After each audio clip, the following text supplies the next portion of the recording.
Bonjour et bienvenue dans ce nouveau tuto sur MongoDB. Je m'appelle Hakim Mektoyeb, je suis actuellement chef de projet informatique dans un grand groupe de grande distribution. Aujourd'hui, je vous accueille dans ce tuto pour vous présenter, faire une présentation sur MongoDB. Donc nous allons voir c'est quoi MongoDB, nous allons installer MongoDB et puis faire quelques requêtes pour le tester, voir comment ça fonctionne. Donc pour commencer, MongoDB c'est une base de données NoSQL. NoSQL ça veut dire Not Only SQL, c'est-à-dire on n'utilise pas du tout d'SQL dans la gestion ou l'exploitation de cette base. MongoDB, en quelques mots, je vais vous le résumer ici, c'est une base de données NoSQL comme je viens de vous dire, donc on n'utilise pas d'SQL. Elle n'utilise pas de schéma, c'est-à-dire il n'y a pas de table, il n'y a pas de schéma spécifique à suivre.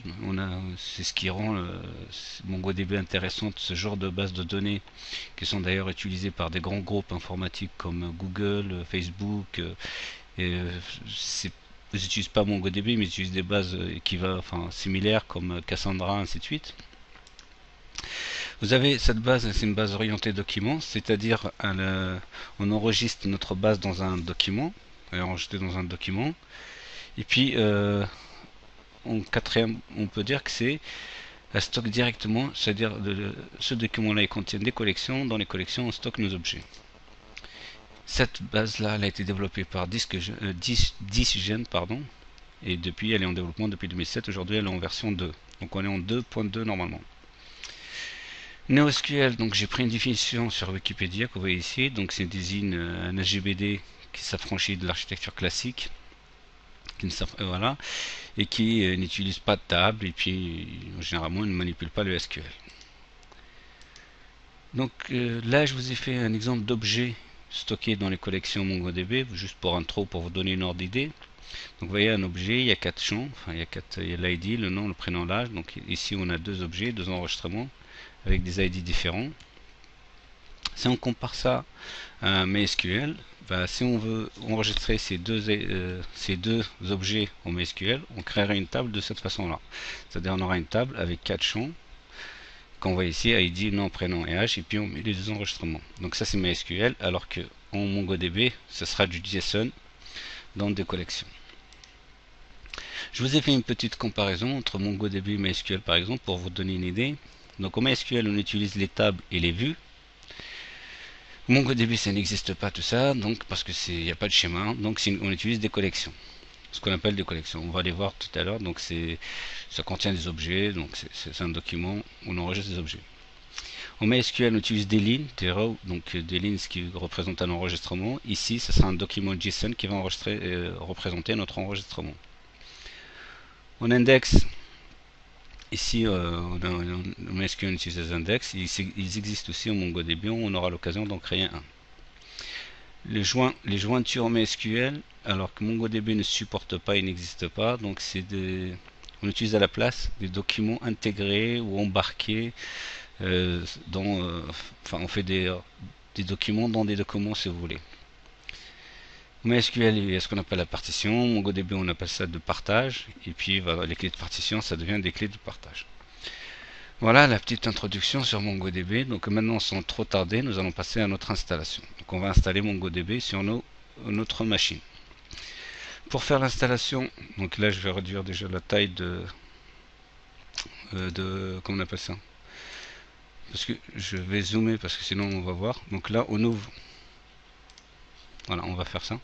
Pour faire l'installation, il faut se rendre sur le site MongoDB, ici, et vous téléchargez Mongo. Donc là, on est en DB22. C'est fait de la télécharger. Donc moi, je l'ai déjà téléchargé. Vous voyez, j'ai annulé le téléchargement d'ailleurs. J'ai déjà téléchargé. Vous, pour télécharger MongoDB. Et on a plusieurs plateformes, on choisit. Donc moi je suis entre Windows 32 bits, je prends celui-ci, mais sinon elle existe en 64 pour Solaris, pour Linux et macOS. Donc vous avez le choix et des versions. Vous le téléchargez, donc ça sera un fichier zip, on va voir comment l'installer. Donc vous téléchargez le zip, mais avant d'aller à l'installation, on fait un petit tour ici. Donc là vous avez la doc de MongoDB qui est en anglais, qui est assez documenté, je pense, il y a pas mal d'informations à prendre. Ici vous avez les drivers qui sont utilisés avec MongoDB, donc les logiciels parce que pour utiliser avec PHP ou Java ou C, C Sharp, ainsi de suite, il faut utiliser un driver. pour pouvoir travailler. Enfin, c'est qu'une classe, enfin, qui gérera le lien entre MongoDB et votre script. Et puis, donc là, on a parlé du téléchargement. Et si vous ne voulez pas l'installer, vous voulez tester d'abord, donc vous avez une fenêtre en ligne ici. Il y a moyen de tester MongoDB directement en ligne. D'ailleurs, il y a même un tutoriel. Là, si vous tapez tutoriel, et vous suivez les instructions comme indiqué ici. Donc, on next, on passe. Voilà, vous pouvez vous exercer et l'utiliser directement en ligne. Donc, ça, c'est pour utiliser MongoDB en ligne. Mais moi, je l'ai déjà téléchargé. Une chose, il y a, au mois de juin, j'avais commencé un article sur MongoDB sur mon site attakim.fr. Donc c'était pour, mais j'ai pas pu aller au bout faute de temps. Donc aujourd'hui, je vais refaire, je fais ce tuto vidéo qui reprend un peu ça et puis il va aller un peu plus loin. Donc l'installation MongoDB, elle est bien détaillée sur leur site. Ici, on détaille comment on installe avec Windows. C'est pas compliqué, on va le faire ensemble. Vous allez voir, on va dézipper un zip, on créera un répertoire et ça va aller tout seul. Voilà. Alors pour commencer, nous allons installer notre MongoDB. Pour ça, je vais réduire la taille de mon. Donc pour vous donner la possibilité à mieux voir avec enfin mieux sur l'écran, c'est-à-dire j'ai zoomé, j'ai arrêté l'enregistrement et j'ai fait un agrandissement. Maintenant, on va reprendre. Donc on va continuer par comment l'installer. Donc là, on a téléchargé notre fichier.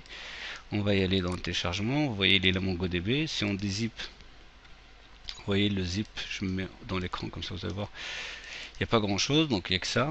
Tout ça, il faut le dézipper, le prendre et le dézipper. Moi, c'est déjà fait, mais je vais vous montrer. On le met dans. Moi, j'ai créé la racine. J'ai créé un fichier MongoDB où j'ai mis le zip dedans. Donc, on met on le dézip dedans. Après avoir créé ça, MongoDB, il lui faut un dossier de data, de données. Vous allez stocker vos données. Donc, moi, j'en ai un dans la racine du disque. J'ai créé data DB, donc c'est mon dossier. Et puis dedans, vous voyez déjà des collections de tests que j'ai effectués. Donc c'est là où il va sauvegarder les collections. Vous aurez qu'à créer le dossier data et à l'intérieur le dossier DB. Il n'y a rien d'autre à faire. Donc là, on fait ça. On a créé ça. Notre Mongo, il est dézippé ici. Maintenant, il faut le lancer, il faut l'installer. Pour l'installer, vous ouvrez une fenêtre DOS si vous êtes sur Windows ou un terminal si vous êtes sur Linux ou Mac en tant qu'administrateur. Et puis là, vous lancez cette commande-là. Donc moi, je la lance en fonction de mon path et de mon chemin. Vous adaptez. Donc moi, MongoDB, il est dans MongoDB bin MongoD.exe. Donc ça, c'est le daemon, c'est si vous voulez, le serveur ou le moteur. Donc si on revient ici, vous voyez, il est dans bin. C'est celui-là que je lance. Donc on lance ici en indiquant le chemin, le path du fichier, enfin du dossier data. Donc on fait OK. Là, le MongoDB il est déjà lancé et vous voyez, il attend une connexion sur le port 28017. Donc il attend la connexion ici. Alors, mais l'administration évidemment pour la même occasion, donc vous voyez, ça se fait sur le 27017. Mais bon, peut-être on aura l'occasion d'en parler une autre fois. Donc là, on a besoin uniquement de celle-là, et puis d'ouvrir une deuxième fenêtre pour travailler. Donc ça, le serveur il tourne, on ne peut pas y toucher. Il va falloir qu'on ouvre une deuxième fenêtre. Alors là, ce que je vais faire, je vais descendre ici, vous allez voir. Ici, ce qu'il faut faire, il faut lancer Mongo, celui-ci. De la même façon, donc on va le lancer. Donc moi, je m'adresse à MongoDB bin ici, et je lance Mongo. Et vous voyez ici, il affiche qu'il y a une connexion qui vient d'être détectée. Voilà, sur le 127.0.0.1, donc en localhost, et leur connexion elle est ouverte. Et là, il nous dit on est connecté. Maintenant, on n'a plus besoin de ça, si vous voulez, on va garder juste celui-ci, cette fenêtre. Alors là, on est connecté, maintenant on va travailler avec nos collections. Pour commencer, MongoDB par défaut il a une collection test. C'est comme MySQL, quand vous l'installez, vous avez déjà par défaut une base de test. Donc là vous avez une collection test. Mais nous on va utiliser une autre collection, donc là on a un tuto qui existe, mais on va appeler, je sais pas comment on va l'appeler, on va appeler Hakim. Allez, on va l'appeler Hakim. Donc je fais use Hakim. Si cette collection n'existe pas, il va me la créer. Si elle existe, et ben, il va l'ouvrir. Donc là, il va switcher sur DB Hakim. Mais en fait, elle n'existait pas. Rappelez-vous tout à l'heure, quand je vous ai montré le data, il n'y avait pas d'Hakim dedans. Donc elle n'y est plus. Elle n'existe pas. Mais là, on vient de la créer. Alors, on va travailler avec cette collection. Pour commencer, ce terminal-là, maintenant, c'est du pur JavaScript. Hein. Un exemple, si on fait 2 plus 2, ça nous donne 4, 2 fois 5 ça fait 10. Enfin, on peut faire toutes nos opérations de base de JavaScript ou d'arithmétique, ce que vous voulez, ça marche tout seul. Maintenant on va créer un objet, on va faire un objet, on va lui dire qu'est-ce qui va contenir cet objet là. Donc un objet entre parenthèses, voilà, et puis dedans entre accolade, c'est comme ça. On va dire, voilà, on va lui donner un nom, on va lui dire Hakim, voilà. Cet objet, on va lui donner nom Hakim. On peut lui donner aussi un autre champ, on va lui dire le pays. Allez, France. Voilà, on donne ces deux-là pour l'objet. On sauvegarde, enfin, notre objet, il est en mémoire, il existe. Maintenant, si on fait objet, il nous l'affiche, il existe l'objet. Mais nous, ce qui nous intéresse, c'est de sauvegarder ça dans une base de données. Alors, comment on va sauvegarder? On appelle notre base, DB, l'objet base, et on crée notre collection. Cette collection, elle n'existe pas, on va la créer. Donc, on va l'appeler par exemple personne. Donc si personne existe, il va l'utiliser. S'il n'existe pas, il va en créer une. Donc la personne, et on utilise le mot-clé save pour sauvegarder. Et entre parenthèses, on donne l'objet qu'on veut sauvegarder, ce qu'on veut sauvegarder. Donc là c'est objet, on fait objet. Notre objet était sauvegardé, maintenant on va vérifier. Pour vérifier, il suffit de faire un find. Donc là c'est comme un select all chez MySQL. Donc ça nous donne tout. Voilà. Et le find, voilà notre enregistrement. Donc on a mis Hakim et pays France, il est là. Maintenant, vous voyez, il a créé automatiquement un ID, ici, avec un chiffre qui est unique, logiquement. C'est le MongoDB qui gère ça. Donc, quand on fait une sauvegarde, on ne donne pas d'ID, il nous génère automatiquement un ID. Par contre, on peut créer un objet, et lui attribuer un ID si on veut. Donc là, on va en créer un. Donc là, on va dire ID. N'oubliez pas, le underscore est très important, sinon on ne le prend pas. On va dire 1. On met le name, on met John. Après, là, on va mettre l'âge. Allez, on va changer pour vous montrer l'utilité. On va mettre 30. Donc là, on a créé notre objet. Pardon, ah oui, c'est les... Je confonds entre le PHP, enfin les tableaux. Donc, c'est pas un plus, c'est des deux. Donc là, on a créé notre objet, il est là. Vous voyez, on a créé un champ âge qui n'existe même pas d'ailleurs. Ici il y a le champ payé qu'on n'a pas respecté ici, donc c'est ça la flexibilité de MongoDB. On peut travailler, il n'y a pas de structure, on fait ce qu'on veut. Enfin, ce qu'on veut, je m'explique quand même.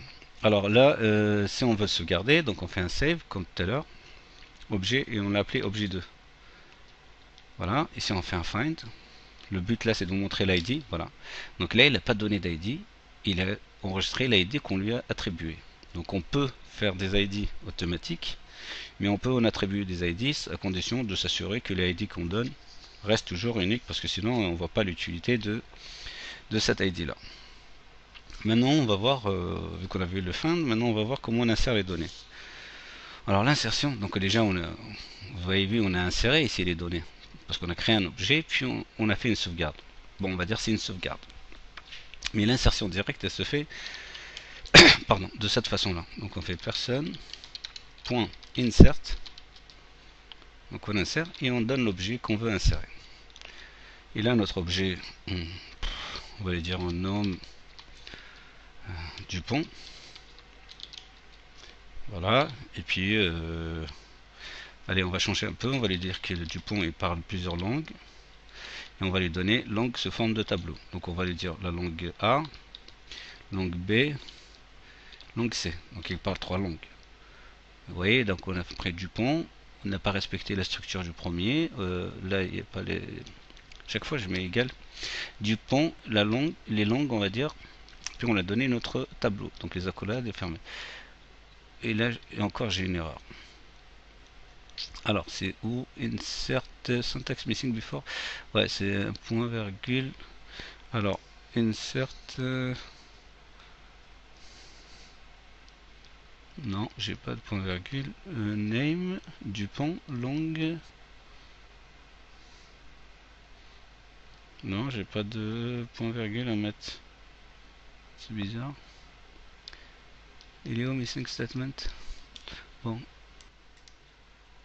En fait, mon erreur, elle est juste là. Et moi, je ne la voyais pas. Elle est juste devant moi. Elle est là.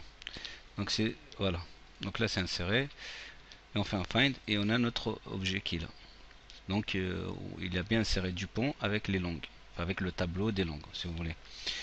Donc ça, c'est concernant l'insertion. Évidemment, la sélection, si je reviens sur la section, on peut faire de différentes façons. Donc on fait un find, là c'est un select all, mais on peut spécifier la condition ici.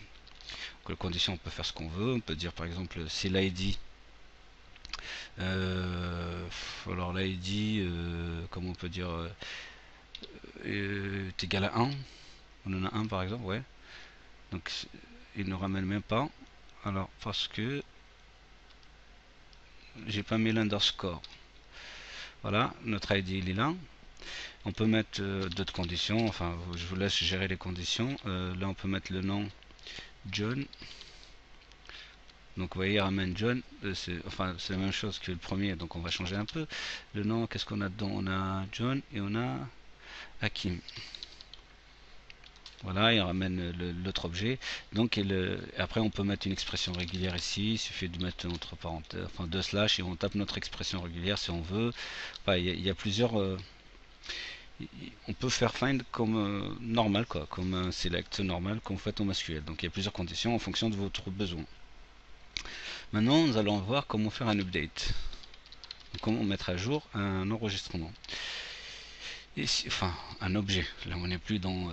voilà, comment mettre à jour un objet. Alors, comment on va mettre? Donc, on va prendre par exemple le name John. Apparemment, il y a un problème avec... Je mets tout le temps des égales. Donc, qu'est-ce qu'on avait dans John? Il faut que je revienne sur John. On a le nom, l'âge. Bah, par exemple, on peut... Là, c'est la condition. Donc, on cherche à modifier l'objet où il y a le nom égale John. Et puis là, on spécifie la condition. Donc, on peut lui dire 7. Donc là, on spécifie la condition. On set âge. Lui, il a l'âge ici, je crois. Ouais. Et il est à combien? Il est à 30. Allez, on va le rajeunir. On met âge 20. Donc là, encore une erreur. La virgule. Non, pas ici. Ici. Voilà. Donc là, on l'a fait. On fait un find. Find John. Et vous voyez, l'âge a été modifié. Il est passé de 30 à 20. Donc on peut faire une mise à jour de cette façon-là, quand c'est un champ. Par contre, il y a une deuxième façon de faire une mise à jour, quand c'est un tableau. Par exemple, John, on va lui rajouter un tableau de longue. Donc là, la condition, on veut John. Et puis là, on va faire un push. Parce que là, c'est un tableau qu'on va lui insérer. On va faire un push. Alors, là, j'ai appuyé sur Entrée sans faire attention. Push, et là, on va mettre le tableau. Donc là, le tableau, on va l'appeler les langues, par exemple. Alors, les langues, qu'est-ce qu'on va mettre? On va mettre le tableau de langue. On va lui mettre deux langues, hein, le A et la langue B. Et logiquement, je ne me suis pas trompé dans les parenthèses. S'il y en a une de trop, ça c'est la... Non. Alors, on va revenir à l'accolade. La deuxième accolade, elle est normale. Et celle-là, elle est plus normale. C'est la parenthèse qu'il faut. Voilà, donc normalement, c'est enregistré. Là, on a travaillé avec John. On affiche John. Et vous voyez qu'on a l'âge, l'ID, le nom, et puis le tableau des langues qui a été ajouté. Donc on peut faire cette mise à jour avec un update, on peut le faire soit avec un set, soit avec un push. Donc il y a les deux façons pour le faire. Donc après ça, qu'est-ce qu'on peut faire? On pourrait faire un find de John par exemple. Là on peut continuer sur find, on peut faire un find, on fait tout mais on peut les trier. Parce qu'on fait un sort, c'est-à-dire on va les trier. On va donner la condition, comme on trie. Là on va le trier par le nom. Et on va lui dire le nom. Donc si on met 1, c'est ascendant. Moins 1, c'est descendant. Donc on va mettre 1 par exemple. Et on regarde ici, on voit. Alors il a commencé par mettre Dupont, John, Hakim. Mais c'est pas normal parce que Hakim, normalement, il devrait arriver avant John. Mais là, je vous dis que c'est logique. Pourquoi? Parce que quand il regarde le D et le J, là, c'est des lettres capitales, c'est-à-dire c'est du majuscule. Et dans le code ASCII, les majuscules, ils arrivent avant les minuscules. Et lui, il respecte ça. Donc, on peut modifier ça. Donc, on va lui dire update name égale Hakim. Enfin, Hakim, voilà. Donc, on change le nom où il y a le nom Hakim. On met quoi? On met le nom. Et on met avec un H majuscule. Donc là, on n'a rien changé, on a juste modifié le nom. Il attend parce que, ouais, c'est normal. Parce que j'ai oublié une accolade ici. Ah, j'arrête pas de faire des bêtises. Alors, Hakim. Oh là là. Hakim, il faut bien que j'arrive là. Alors ici, on va mettre. Alors le name, on met avec un majuscule. Il faut que je. Voilà, c'est ça que j'ai oublié tout à l'heure. Donc là, si on. En plus, j'ai fait un find alors que c'est pas un find. Il faut faire un update. On veut mettre à jour le nom avec ça. Et je fais entrer. Là, si je fais un find pour voir, vous allez voir. Donc j'ai Hakim qui a été changé normalement. Voilà. Donc par défaut, il est en sorte ascendant. Donc par défaut, il l'a amené comme ça. Maintenant, si on fait le tri d'une façon ascendante, vous voyez le D, après il y a le H, et John il est passé en troisième, alors qu'au départ, John était avant. Donc là, voilà, là John était avant, vous voyez. Et vu qu'on est très bien, maintenant John est passé en troisième position. Et si on fait le sens inverse avec un -1, vous allez voir que c'est John qui sera le premier, Hakim et Dupont il est le dernier. Donc voilà, donc ça concerne le tri. Mais après on peut faire par exemple, on peut enchaîner, on peut limiter. On va limiter à 2, on veut que 2. Et bien il ne ramènera que 2. On peut lui dire on veut que 1, il ne ramènera que 1. Donc vous voyez, on peut enchaîner sorte, limite, enfin les fonctions ou les conditions, on peut les enchaîner l'une derrière l'autre et ça nous ramène la même chose. Maintenant je vais vous montrer deux trois petites choses, les dernières choses. Donc qu'est-ce qu'on va faire? On va essayer de voir comment par exemple effacer un champ. Donc ça sera toujours une mise à jour, donc il faut faire un update de l'objet. Donc là notre objet c'est quoi? Allez, on va dire name égale John.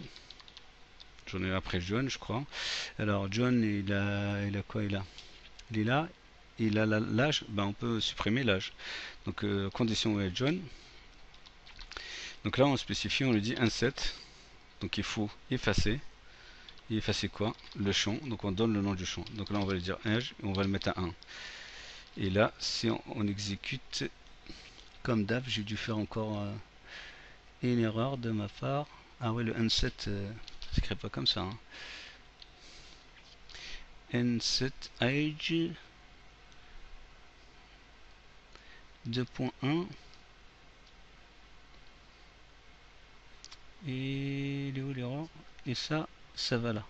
Donc tout est né. Je crois que j'ai oublié la. Non, non, j'ai pas oublié. Hein. Update name John. Ah, c'est légal. Oh là là, aujourd'hui j'arrête pas. Donc là, si on fait un find, on va faire tout. Pardon. Décidément, aujourd'hui je fais que des bêtises. Parce que j'ai la flemme de réécrire tout et à chaque fois je fais des bêtises. Si on fait un find, donc vous voyez John, il n'y a plus le champ age. L'âge il a disparu. Donc c'est pour effacer.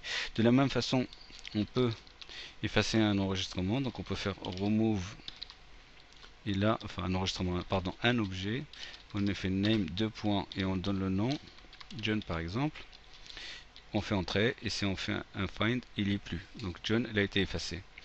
Mais comme MySQL, si vous faites un delete, il ne vous spécifie rien, il efface tout. Donc là, si vous faites un remove où on ne donne rien comme condition, et ben, il va nous effacer toute la collection. Et si on fait un count, il va nous donner un joli 0. Voilà, donc là c'est 0. Ça c'est pour effacer le contenu. Mais si vous faites un drop, comme ça efface le contenu ainsi que les index. Donc maintenant toute la base, toute la collection est vide, on a effacé le contenu et les bases. Voilà les quelques instructions de base que je peux vous donner sur MongoDB pour aujourd'hui. Et puis je vous donne rendez-vous dans un prochain tuto.